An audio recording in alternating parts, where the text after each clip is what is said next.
A pregação de hoje é sobre pentecostalismo.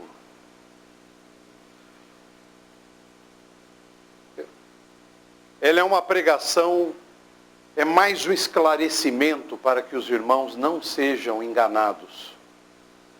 Tá? Para que os irmãos não sejam enganados. Eu pediria primeiro aos irmãos que vão para nós irmos em Marcos capítulos 16, versículo 17 e 18.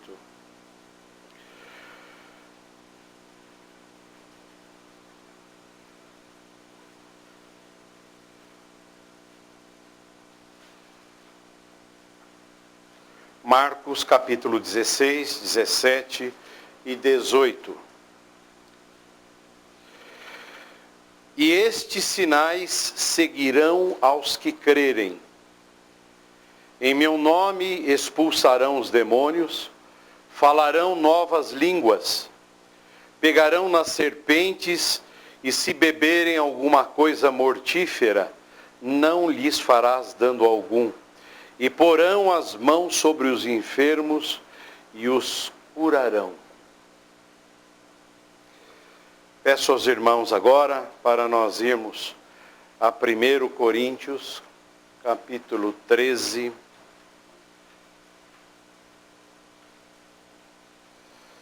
Primeiro Coríntios, capítulo 13.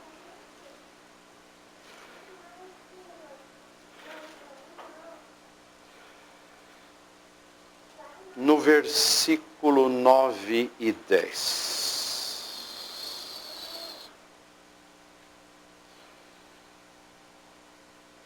Perdão, 8, 9 e 10.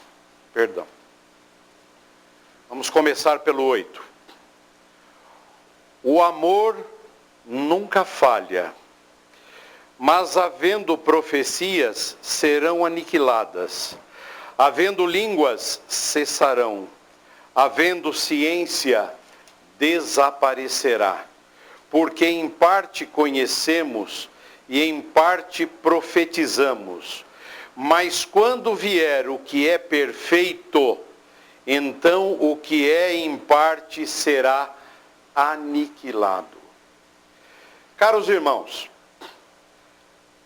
o divisor de águas entre as igrejas fundamentalistas e as igrejas pentecostais é exatamente a palavra perfeito.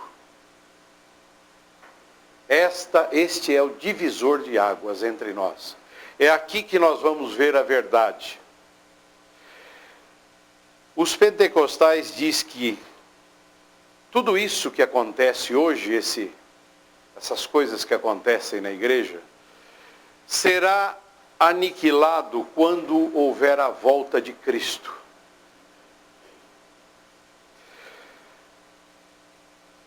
Só que nós vamos, como os irmãos sabem, o Novo Testamento foi escrito em grego.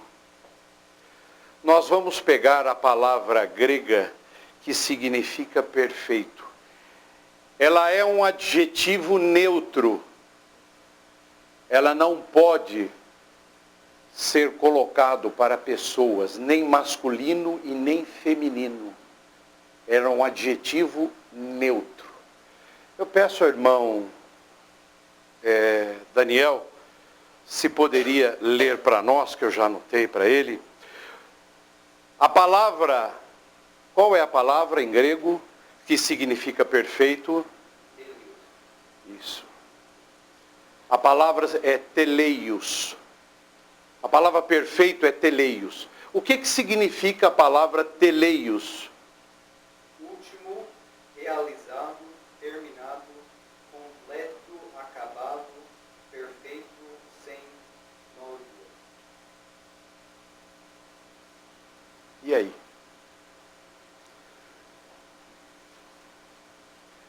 Perfeito, completo, maduro. Isto está falando de conhecimento, pois esta palavra é uma palavra neutra, não pode ser atribuído à pessoa de Cristo. É adjetivo neutro. Mas é aqui que eles procuram uma desculpa para aquilo que acontece lá dentro.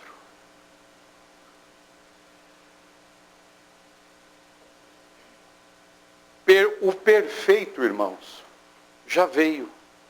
Na conclusão da palavra de Deus. Fechado, acabado. Vamos continuar o estudo para mim não atravessar, que nós vamos responder no estudo aqui alguma dúvida dos irmãos.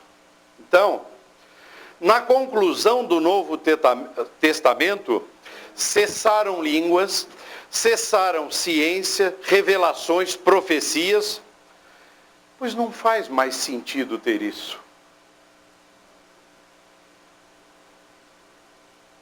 O fundamento já está posto. Na ocasião o era, em parte. Hoje o conhecimento da revelação bíblica já veio e está completo. Precisa adicionar mais alguma coisa aqui? O quê? Eles dizem que sim.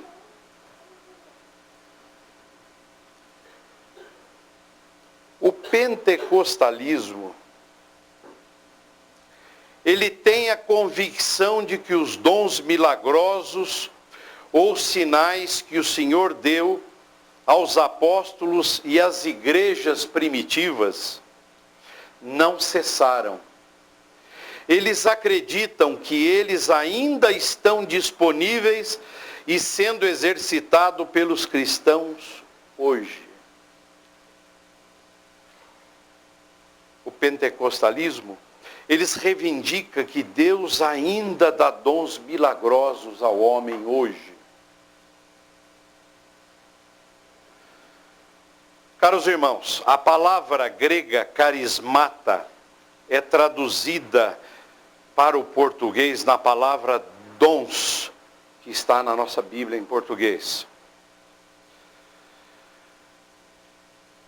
O pentecostalismo, às vezes, é chamado de movimento carismático, devido ao fato de dar ênfase à suposta continuação do carismata milagrosos, ou seja, os dons.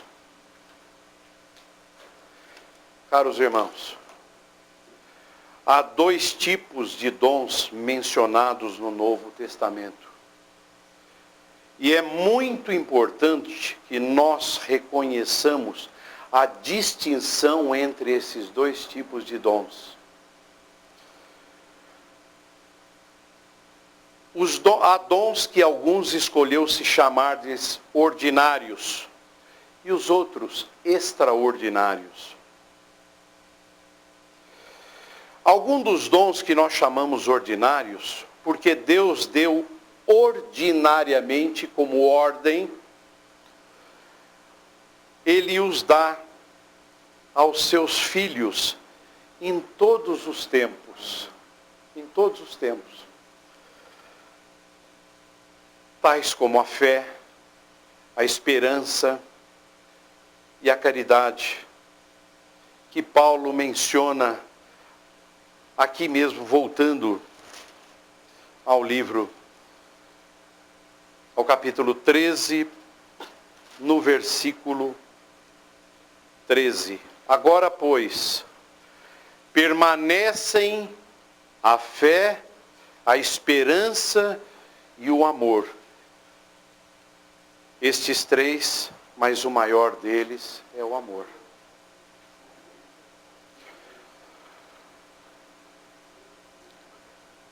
Nestes dons,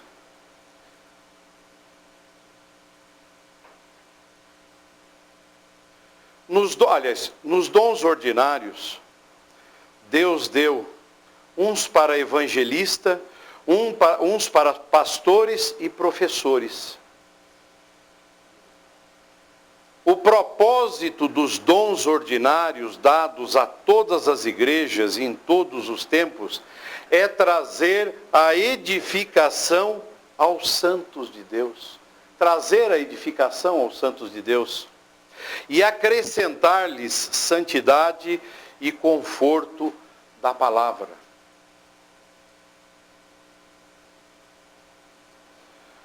Agora vamos falar dos dons extraordinários. Eles são assim chamados porque foram dados em ocasiões extraordinárias.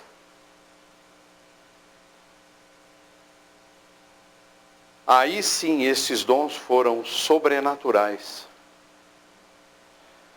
Quando os pentecostais falam de dons ou carismata, eles se referem aos dons extraordinários, como cura, milagres, línguas, revelações diretas de Deus, expulsão de demônios, pegar em serpentes, beber veneno.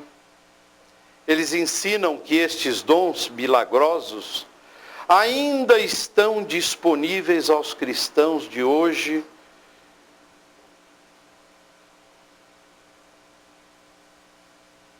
Mas para nós batistas, a pergunta não é se Deus opera milagres. Não existe um batista que não creia que o Senhor cure, que o Senhor liberte dos pecados. Não existe. Mas não da maneira como é feito. Nós cremos. O Senhor também opera no nosso meio. Mas não da maneira como é feito. Que nós vemos às vezes na televisão, aquilo que é montada. Você tem que determinar para Deus. Põe a sua mão aqui. Você vai pegar a bandeira agora. Você vai exigir de Deus. Que é isso? Gente, é brincadeira esse troço? Isso é brincadeira. Quem é o homem para dar ordem para Deus? Que você tem que exigir. Você exige que Deus vai fazer. Que é isso? Gente, isso é coisa, parece coisa de criança. Nós cremos, mas não da maneira que os homens executam milagres, falam em línguas, revelações. Revelações do quê? O que nós precisamos está aqui. Do que o irmão precisa mais? É fácil chegar numa igreja. O irmão está com problema. Qual irmão que não tem problema aqui? Todos têm problema.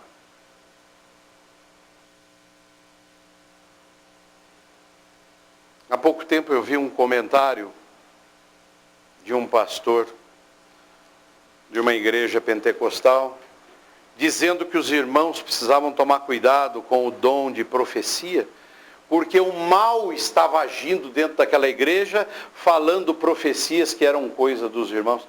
Mas peraí, que igreja é essa? Quer dizer que eles querem que opera um poder de bem e opera poder de mal? Mas peraí, isso é igreja ou é bagunça? Isso é confusão. Confusão, nós temos um nome, é Babel para isso, confusão. Quer dizer que nem espírito, nem nada, não se entende dentro da igreja, entra espírito do mal, entra... Quer dizer que nem na igreja não tem condições.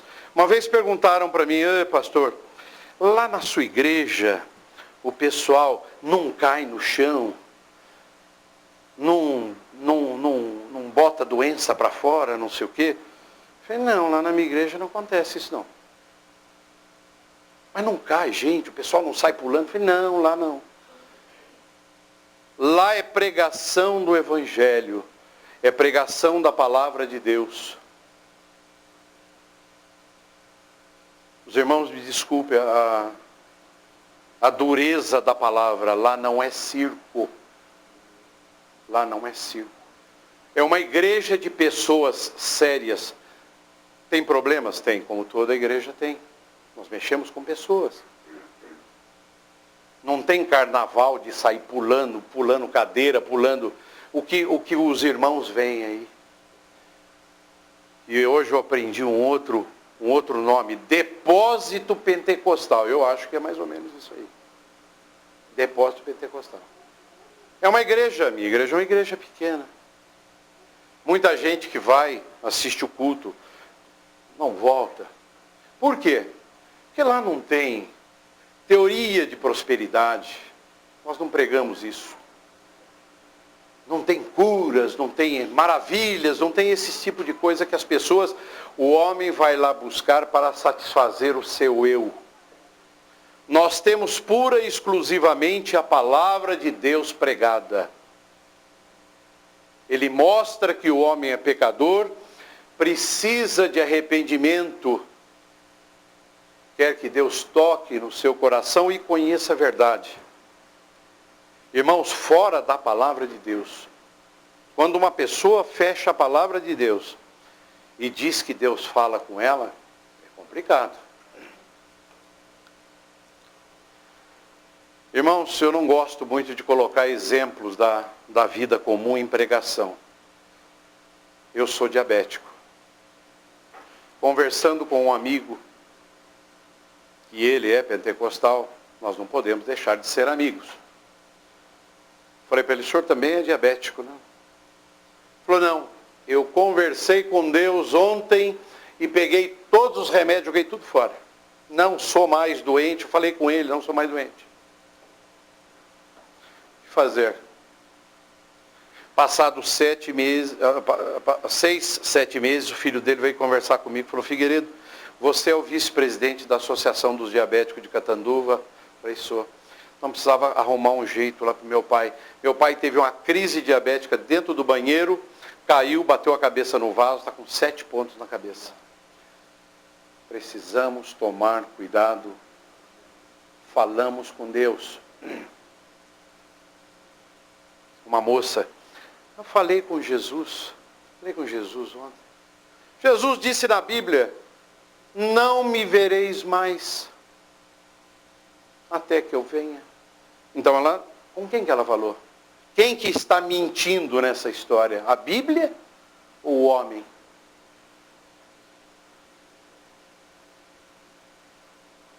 Então, irmãos, precisamos tomar muito cuidado e existem, entre aspas, igrejas batistas que estão fazendo isso, com a Bíblia debaixo do braço.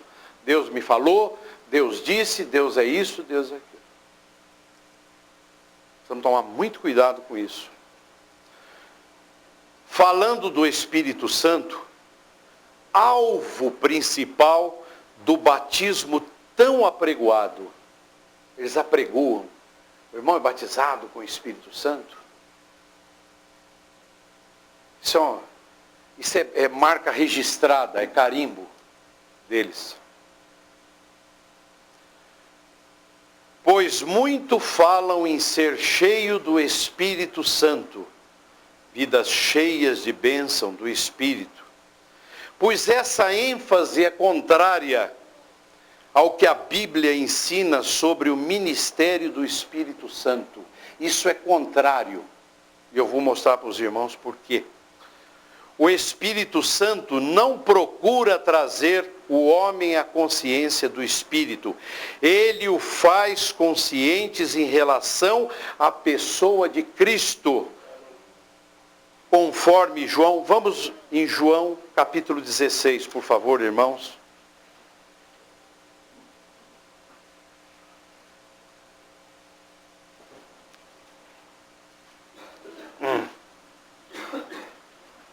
João 16.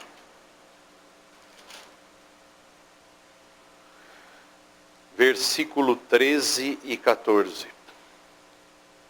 Aqui diz assim: mas quando vier aquele Espírito de verdade, ele vos guiará em toda a verdade. Primeiro, o que é verdade? A tua palavra é verdade. Fora da palavra que não é verdade é o quê? É mentira. Porque não falará de si mesmo. Olha bem, o Espírito Santo não falará de si mesmo, mas dirá tudo o que tiver ouvido e vos anunciará o que há de vir.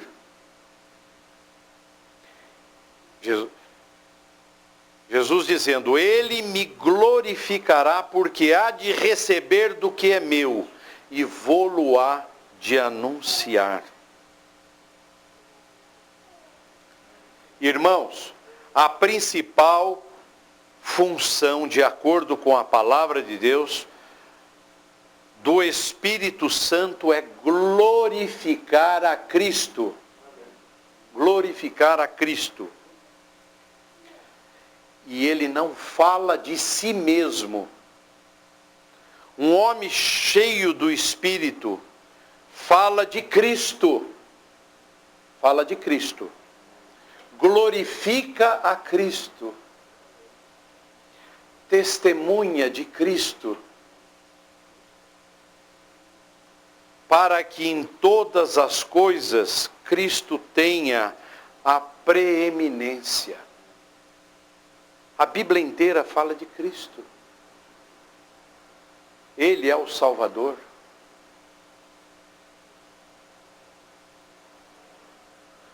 O padrão para se determinar a verdade na religião é a Bíblia. Eu sou professor do Senai na área de meteorologia. Existe um conceito que a primeira coisa que eu dou para os alunos quando nós chegamos, eu peço para ele, defina para mim o que é medir. Medir. E depois eu passo aferindo o que é. Irmãos, o conceito de medição é assim, medir é tomar... Primeiro, o sentido de medir, ela tem um sentido de comparação. Medir é comparar duas grandezas tomando uma como base. Uma como base. Então, o que diz aqui? O padrão para se determinar a verdade na religião é a Bíblia. É aqui que você tem que ser aferido. Quando nós falamos que é o sistema métrico que nós usamos para definir a medida, é que eu estou usando o metro como padrão. E através do metro é que eu vou definir o que eu vou fazer lá. A mesma coisa que está aqui, ó. O padrão para se determinar a verdade na religião é a palavra de Deus. Fora dela é confusão. É a mesma coisa que nós não permanecemos num sistema que nós conhecemos, é confusão, e eu não vou falar nada para os irmãos. Eu vou inventar coisas que os irmãos não conhecem. Então, o padrão para a aferição está aqui, ó. Este é o padrão de aferição, para você comparar. Fora dele, irmão, é confusão.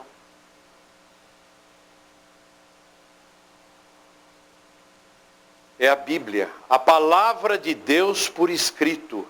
Se uma experiência não se enquadra com a palavra escrita, ela não veio de Deus. Qualquer coisa que você vier trazer lá de fora. Não, eu quero... Não, está fora. Há 2000 anos que está sendo usada, por que você veio trazer novidade para cá? Ela é suficiente, tem tudo aqui dentro. O que precisa mais adicionar aqui? Esta é uma resposta que não é dada para nós. O que vai adicionar aqui? Para quê? Não importa... Deixa eu pegar de novo aqui. A palavra se a experiência não se enquadra com a palavra escrita, ela não veio de Deus. Não importa a natureza espetacular, incomum, impressionante, comovente, chorar.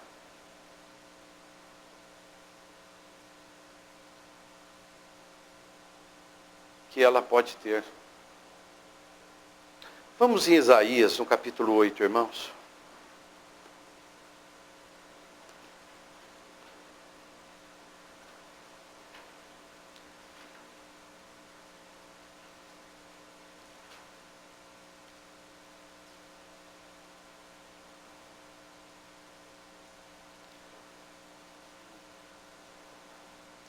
Isaías 8, versículo 20. À lei e ao testemunho Se eles não falarem segundo esta palavra, é porque não há luz neles. Irmãos, quando Deus fez o mundo, Ele fez uma coisa que se chama separação. Ele fez separação entre luz e trevas. Esta separação, irmãos, a Bíblia fala num monte de lugares aqui. Separação. Se a lei e testemunho, se eles não falarem segundo esta palavra, é porque não há luz neles. Ao contrário de luz é o quê? Trevas. Trevas. O pentecostalismo ensina que ainda hoje Deus dá revelações diretas e especiais às pessoas, assim como o Senhor me falou, Deus me disse. Esse pessoal fala assim como Deus, como sentando numa cadeira, um de frente para o outro e batendo papo como dois amigos. Usa esse tipo de coisa. E que Deus, isso tudo, implicando que Deus fala hoje além da sua mensagem escrita.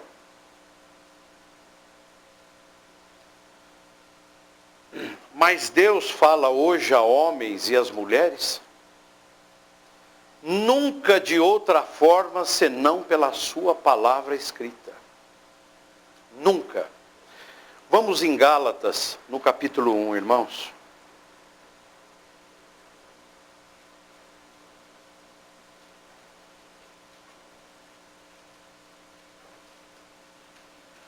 Gálatas, capítulo 1, versículo 8.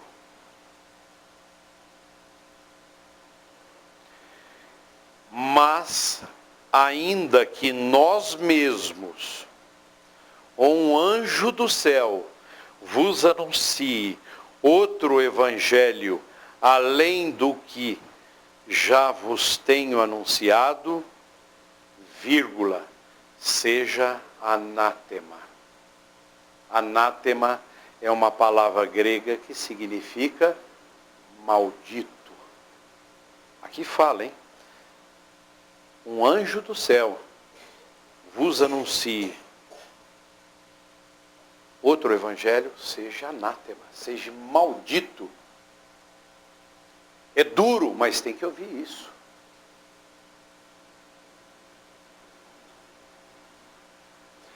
A teologia bíblica, ela está centrada em Deus e em seu Cristo. E igrejas que têm como este alvo como premissa, há uma distinta ausência de erros. Erros. Olha lá. Compara com o padrão. Erros que são cometidos por estas igrejas que elas visam o egocentrismo, o homocentrismo e não o teocentrismo. Essas igrejas só se falam do homem. A Bíblia praticamente é abandonada.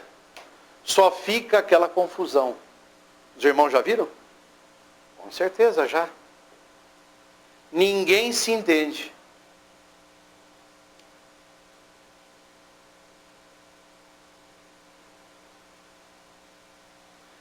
Vamos em Judas, irmãos. Judas 3.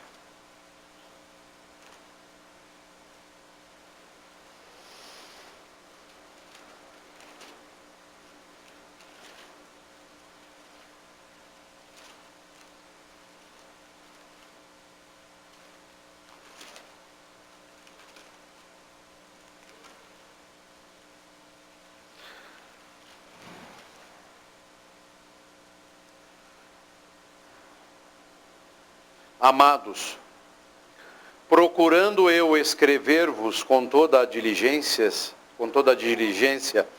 acerca da salvação comum, tive por necessidade escrever-vos e exortar-vos a batalhar pela fé que uma vez foi dado aos santos. Uma vez foi dado aos santos. Esta fé, irmãos, ou literalmente a única fé, a única,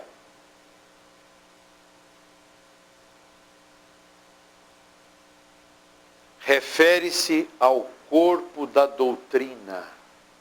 Ao corpo da doutrina. Os irmãos vão entender. Que o Senhor deu ao seu povo por esta revelação.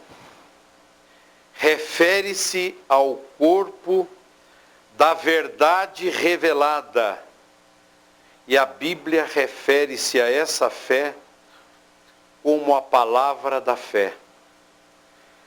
A palavra grega dada em Judas 3, ela traduzida, ela significa que este ato se completou no passado sem que tivesse continuidade. A força de expressão no grego exclui qualquer possibilidade de repetição. Não há repetição. Que uma vez foi dada aos santos. Não precisa haver repetição. O que o irmão quer buscar mais? A fé já está aqui. Para o irmão. Vai buscar o que mais? De uma vez para sempre é o que esta expressão significa.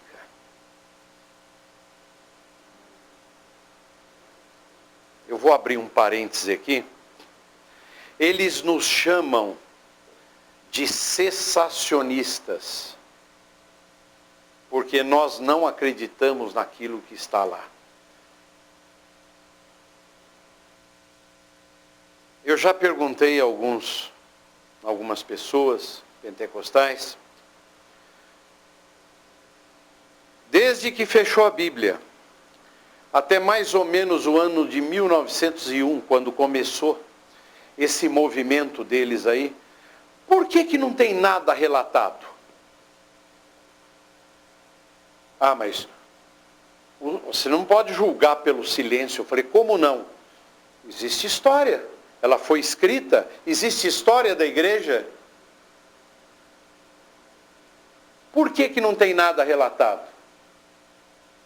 Deveria ter, principalmente um fato importante de cura, de milagre, de tudo isso que acontece. Eu acho que é uma coisa bastante expressiva para estar relatado. Mas não está. Por quê? Por que só começou em 1901? A partir daí é que começou esse tipo de coisa. E por que antes não? Complicado. Tudo o que se exige que o homem de Deus saiba está contido nas Escrituras, irmãos. Está contido aqui. Aqui tem saúde, aqui tem ciência, tem salvação. Tudo que o irmão procurar tem aqui. Tem lei, tem vestimenta, tem exemplos. Tudo, não precisa. A Bíblia é um livro completo, perfeito, como nós lemos. As Escrituras são absolutamente suficientes para se saber as coisas. O apóstolo Paulo diz que o Espírito de Deus usa a palavra de Deus para falar. E, e através dos seus servos que vêm à frente e vêm exortar a igreja. Nestas igrejas, irmãos, os irmãos já ouviram falar em arrependimento? Estudar a palavra de Deus? É só aquilo que os irmãos veem. Fecha a Bíblia, só aquilo. Não tem mais nada. e que o Espírito de Deus usa a palavra de Deus para falar, para fazer o seu trabalho no mundo de hoje. As Escrituras são uma espada afiada que convence os homens do pecado, mostra a ira de Deus, refuta o erro e a heresia, resiste às tentações de Satanás e revela a santa vontade de Deus e o amor do seu amado Filho, que cumpriu toda a vontade e nos deu o evangelho da nossa salvação.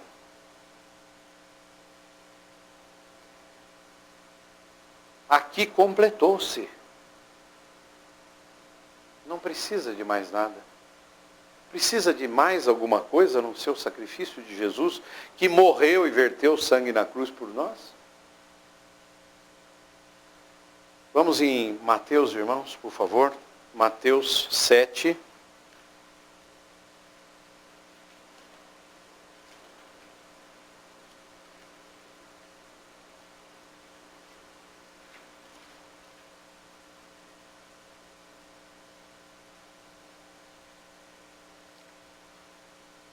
(21, 22 e 23).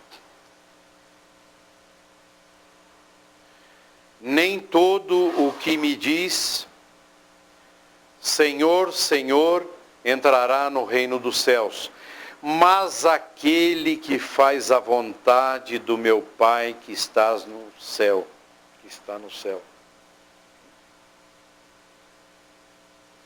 Muitos me dirão naquele dia: Senhor, Senhor, não profetizamos nós em teu nome? Em teu nome não expulsamos demônios?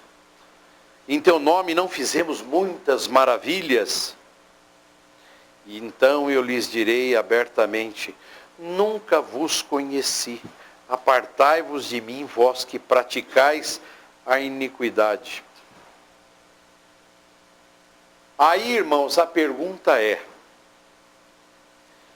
quando eles dizem que fizeram tudo isso, Jesus falou assim: lhes direi abertamente. Falarei, ou seja, vou falar na sua cara, trocando em miúdo, no português, claro. Nunca vos conheci. Nunca. A palavra aqui é nunca vos conheci. Se Jesus nunca conheceu, da onde que veio esses milagres? Essas maravilhas? De Jesus não é, porque aqui está escrito isso. E aí a Escritura não pode ser quebrada. Se ele nunca conheceu, da onde que veio? Esta é a pergunta. Complicado.